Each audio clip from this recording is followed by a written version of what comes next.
Hello everybody, welcome to Mamta Bedi classes. Today we will read a new chapter, chapter number 21. This is from short story and the name of chapter is The Last Leaf and it is written by O. Henry. Okay, तो आज हम पढ़ेंगे The Last Leaf story. It is a very famous story. Okay, and it is written by O. Henry. So we start to read. Okay, so what writer say about this chapter? Writer says it is autumn. Autumn होता है पतझड़ का मौसम. ठीक है. When tree falls their leaf. Okay, जब जो पेड़ हैं अपने पत्तों को गिरा देते हैं. ठीक है. जो हमारी जो उस टाइम पे जो विंड होती है वो काफ़ी ड्राई होती है. The wind is blowing hard. उस टाइम पे क्या है, जो विंड थी वो हार्ड थी. हार्ड मीन्स काफ़ी ठंडी थी. And it is raining heavily और बहुत ज़्यादा बारिश हो रही थी. All the leaves on an ivy creepers have fallen. अब जो आईवी होती है एक बेल. ठीक है, जहाँ पे फूल भी लगते हैं. तो आईवी की जो क्रीपर है तो उसके जो पत्ते थे वो झड़ चुके थे. एक्सेप्ट वन, सिर्फ एक के अलावा. Why does the last leaf fall. तो ये जो लास्ट लीफ था, जो लास्ट लीफ बचा हुआ था उस आईवी क्रीपर के ऊपर, वो अभी तक क्यों नहीं झड़ा था? We will know to read the chapter. So let's start to read the chapter. Sue and Johnsy, two young artists, shared a small flat. अब ये स्टोरी है स्यू एंड जॉन्सी की. इसमें मेन 3 कैरेक्टर्स हैं. स्यू है, जॉन्सी है और एक बहरमैन है. ठीक है, वो भी आर्टिस्ट है. तो अब स्यू एंड जॉन्सी हैं, यंग आर्टिस्ट हैं. आर्टिस्ट होते हैं जैसे पेंटिंग वगैरह करते हैं ना, जो वर्क ऑफ आर्ट करते हैं या फिर थिएटर में काम करते हैं, है ना, फिल्मों में काम करते हैं, उनको आर्टिस्ट बोला जाता है. तो स्यू एंड जॉन्सी जो थी वो 2 यंग आर्टिस्ट थी. वो पेंटिंग का काम करती थी. शेयर्ड अ स्मॉल फ्लैट, और एक ही फ्लैट में रहती थी दोनों. The flat was on the 3rd story of an old house. और जो फ्लैट था वो एक पुराने मकान के 3rd story पे था, 3री मंजिल पे था. Johnsy fell very seriously ill in November. अब देखो, हमने पढ़ा स्टार्टिंग में कि ये जो ऑटम का सीज़न था और ये मंथ कौन सा था, नवंबर का, है ना. तो जॉन्सी जो होती है वो बड़ी ज़्यादा सीरियसली बीमार हो जाती है. She had pneumonia. अब देखो यहाँ पे पी साइलेंट है ना, हम क्या बोलेंगे, निमोनिया. तो शी हैड निमोनिया, उसको निमोनिया हो जाता है. निमोनिया होता है क्या, एक्चुअली एक लंग डिजीज़ होती है ना, ठंड लग जाती है तो उससे निमोनिया हो जाता है. She would lie in her bed without moving, just gazing out of the window. अब वो बेड पर पड़ी रहती थी, विदाउट मूविंग, बिना हिले डुले, जस्ट गेजिंग. गेजिंग होता है घूरना, बिना आँख चपके देखना. तो वो सिर्फ विंडो से बाहर देखती रहती थी. Sue her friend become very worried. अब उसकी जॉन्सी की जो फ्रेंड थी स्यू, तो वो बहुत ज़्यादा वरिड थी, उसके बारे में चिंतित थी. She sent for the doctor. अब वो डॉक्टर को बुलाती है. Although he came every day, there was no change in Johnsy's condition. यद्यपि डॉक्टर रोज आता था लेकिन जॉन्सी की कंडीशन में कोई भी जो सुधार नहीं था, कोई भी चेंज नहीं हो रहा था. One day the doctor took Sue aside and asked her, is anything worrying Johnsy. अब डॉक्टर स्यू को एक साइड में ले जाता है और कहता है, और क्या पूछता है उससे कि क्या जॉन्सी जो है उसको किसी बात की कोई चिंता है. No replied Sue, but why do you ask. अब स्यू कहती है नहीं, लेकिन आप ऐसा क्यों पूछते हैं. The doctor said. अब डॉक्टर कहता है, Johnsy it seems had made up her mind that she is not going to get well. If she doesn't want to live, medicines will not help her. अब doctor कहते हैं कि मुझे ऐसा लगता है कि जॉन्सी ने अपने माइंड को ऐसे सेट कर लिया है कि वो सोच बैठी है कि वो कभी भी ठीक नहीं होगी. If she doesn't want to live, अगर वो जीना नहीं चाहती है तो कोई भी जो मेडिसिन है उसकी हेल्प नहीं कर सकती है. ठीक है, यहाँ पर देखिए राइटर हमें समझाता है कि जो विल पावर है पर्सन की, वो सबसे ज़्यादा स्ट्रांग होती है। अगर कोई पर्सन अगर मन में ठान लेता है कि वो कोई काम करेगा तो डेफिनेटली उसको वो कर लेता है ना। तो इसी तरह से जो जॉन्सी थी उसने मन में ये डिसाइड कर लिया हुआ था कि वो कभी भी ठीक नहीं होगी, तो इसलिए कोई भी मेडिसिन जो थी उसके ऊपर काम नहीं कर रही थी, है ना। तो क्या होता है कि मन के जीतने से ही हर एक चीज़ जीती जा सकती है। ओके, तो यहाँ पे राइटर हमें मैसेज देना चाहता है। Next, she tried her best to make Johnsy take an interest in things around her. अब जो स्यू है वो हर एक पॉसिबल एफर्ट करती है कि जॉन्सी का जो इंटरेस्ट है वो चीज़ों में लगा सके जो उसके आसपास इर्द गिर्द चीज़ें हैं। She talked about clothes and fashions. वो जॉन्सी से क्लोथ्स की बातें करती, फैशंस की बातें करती, बट जॉन्सी डिडंट रिस्पॉन्ड। अब जॉन्सी कोई भी रिस्पॉन्स नहीं देती, है ना। देखो लड़कियों को क्या होता है, ज़्यादा क्लोथ्स का, फैशन का, है ना, इंटरेस्ट होता है, तो वो उसको क्लोथ्स और फैशंस की बातें करती, लेकिन जॉन्सी जो है वो कोई भी रिस्पॉन्स नहीं देती। Johnsy continue to lie still on her bed. Johnsy उसी तरह से अपने बेड में लेटी रहती। Sue brought her drawing board into Johnsy's room and started painting. अब स्यू क्या करती है अपना जो ड्राइंग बोर्ड है वो जॉन्सी के रूम में ले आती है और वहाँ पर बैठकर पेंटिंग करनी स्टार्ट करती है। To take Johnsy's mind off her illness she whistled while working.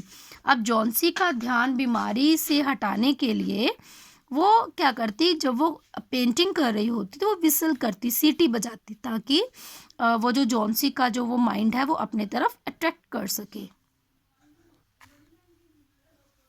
Suddenly sue heard Johnsy's whisper something. अब अचानक से स्यू सुनती है कि जॉन्सी कुछ विस्पर होता, धीरे धीरे बात करना, बुड़बुड़ाना, है ना। तो धीरे धीरे कुछ बुदबुदा रही है। She quickly rush to the bed and heard Johnsy counting backward. अब वो फटाफट से जॉन्सी के बेड की तरफ भागती है और सुनती है कि जॉन्सी जो है वो कंटिन्यूली जो क्या कर रही है, बैक काउंटिंग कर रही है, उल्टी गिनती गिन रही है। She was looking out of the window and was saying 12. After some time, she whispered 11, then 10, then 9, 8, 7. अब वो विंडो से बाहर देख रही थी और कह रही थी 12, उसके बाद वो बोलती है कुछ देर के बाद 11, then 10, फिर 9, 8, 7। तो इस तरह से वो उल्टी गिनती जो वो गिन रही थी। स्यू anxiously looked out of the window. अब स्यू बड़ी उत्सुकता से, चिंता से विंडो से बाहर देखती है। She saw an old ivy creeper climbing halfway up to the brick wall opposite their window. अब देखिए यहाँ पर आपको पिक्चर नज़र आ रही होगी, है ना। यहाँ पे आइवी क्रीपर बनी हुई है ना। तो ये क्या है, ये जॉन्सी है, ये उसकी फ्रेंड स्यू है। तो जॉन्सी यहाँ से क्रीपर के जो लीव्स हैं उनको काउंट कर रही है ना। तो अब स्यू देखती है कि वहाँ पर एक आइवी क्रीपर है जो उसकी जो वॉल है ना, तो उससे लटकी हुई है बिल्कुल opposite. In the strong wind outside, बाहर बहुत ज़्यादा स्ट्रॉन्ग विंड थी, तेज़ हवा चल रही थी। The creeper was shedding its leave, और उसकी वजह से जो क्रीपर है उसके पत्ते झड़ रहे थे one by one. What is it dear, Sue asked. अब स्यू इससे पूछती है जॉन्सी से कि डियर क्या हुआ। 6, विस्पर्ड जॉन्सी। अब जॉन्सी उसकी तरफ ध्यान नहीं देती और बोलती है 6। They are falling faster now, अब वो बड़ी तेजी से गिर रहे हैं। 3 days ago there was almost 100 leaves. लगभग 3 दिन पहले इस आइवी क्रीपर पर सैकड़ों की संख्या में पत्ते थे। There are only 5 left now, अब सिर्फ 5 ही शेष बचे हैं। It is autumn, said Sue, and the leaves will fall. अब स्यू क्या कहती है कि ये तो ऑटम का सीज़न है और नेचुरली ऑटम का सीज़न है, हार्ड विंड ब्लो हो रही है, बाहर बहुत ज़्यादा सर्दी है, उस जो हवा एयर है वो ड्राई है, तो उसकी वजह से जो पेड़ों के पत्ते हैं और जो क्रीपर्स के पत्ते वो गिर रहे हैं। When the last leaf falls, I will die, said Johnsy with finality. अब फाइनलिटी होता है विश्वास के साथ, या परिणाम स्वरूप जॉन्सी कहती है कि जैसे ही ये जो आखिरी पत्ता गिरेगा वैसे ही मैं मर जाऊंगी। I have known this for the last 3 days, मुझे पिछले 3 दिनों से ये सब कुछ पता है। Oh that is nonsense, replied Sue. Sue कहती है कि क्या नॉनसेंस है, क्या बेवकूफ़ों वाली बातें कर रही हो तुम. What have old ivy creeper to do with your getting well? Doctor is confident that you will get better. अब जो जो स्यू है वो कहती कि कैसे मूर्खों वाली बातें कर रही हो. What have old ivy leaves do with your getting well. इन जो ओल्ड आईवी लीव्स हैं उनका और तुम्हारे ठीक होने का क्या संबंध है, क्या रिलेशन है इनमें. The doctor is confident that was will get better. और डॉक्टर का पूरा विश्वास है कि तुम ठीक हो जाओगी. अब यहाँ पर राइटर जो है वो हमें बता रहे हैं कि जब भी हम अपने माइंड में कोई धारणा बना लेते हैं, कोई भी इल ओमन या कोई भी फैक्ट जो बिठा लेते हैं कि वहम डाल लेते हैं ना, कहते हैं हर बीमारी का इलाज होता है लेकिन वहम का कोई इलाज नहीं होता. उसी तरह से जो जॉन्सी है उसकी ट्रीटमेंट चल रही है लेकिन उसकी एक जो विल पावर है वो वीक हो गई है. उसने अपने माइंड में ये फैक्ट बिठा लिया कि जैसे इसके लीव्स गिरेंगे क्रीपर के तो उसकी भी डेथ हो जाएगी. तो इसके माइंड में क्या है, एक वहम बैठ गया है ना, एक फैक्ट बैठ गया है, उसने आइडिया बना लिया है ये. तो उसी तरह से वो जी रही है, ठीक है. और वो ये सोच रही है कि वो मर जाएगी. इस तरह से उसने अपनी सारी जो होप्स हैं वो छोड़ दी हैं, है ना. तो यहाँ पे राइटर जो है ये भी एक्सप्लेन कर रहा है कि जो वहम है अगर वो किसी के माइंड में घर कर लेता है तो फिर उसका वेल होना, ठीक है, रिकवर होना मुश्किल हो जाता है. विल पावर जो है वो सबसे स्ट्रांग होनी चाहिए. Johnsy did not say anything. Sue went and brought her a bowl of soup. Johnsy कुछ भी नहीं कहती और स्यू जो है स्यू जाती है और एक सूप का जो बाउल है उसके लिए लाती है क्योंकि वो बीमार है. I don't want any soup said Johnsy. अब जॉन्सी कहती है कि मुझे कोई भी सूप नहीं चाहिए. I am not hungry. मैं बिल्कुल भूखी नहीं हूँ. Now there are only 4 leaves left. अब सिर्फ 4 पत्ते शेष बचे हैं. I want to see the last one fall before it gets dark. और मुझे आई वॉन्ट टू सी, मैं देखना चाहती हूँ इस लास्ट लीफ को गिरते हुए अंधेरा होने से पहले. Then I will sleep forever. और इसके बाद फिर मैं हमेशा के लिए सो जाऊंगी. स्यू sat on Johnson's bed, kissed her and said, "You are not going to die. I can't draw the curtain for I need the light. I want to finish the painting and get some money for us. Please, my dear friend," she begged Johnsy, "promise not to look out of the window while I paint." अब स्यू Johnsy के पास बैठती है, उसको किस करती है और कहती है कि तुम मरने नहीं जा रही हो. I can't draw the curtain, क्योंकि मैं पर्दे नहीं लगा सकती हूँ आगे, क्योंकि मुझे कुछ लाइट चाहिए, क्योंकि वो पेंटिंग ड्रॉ कर रही है.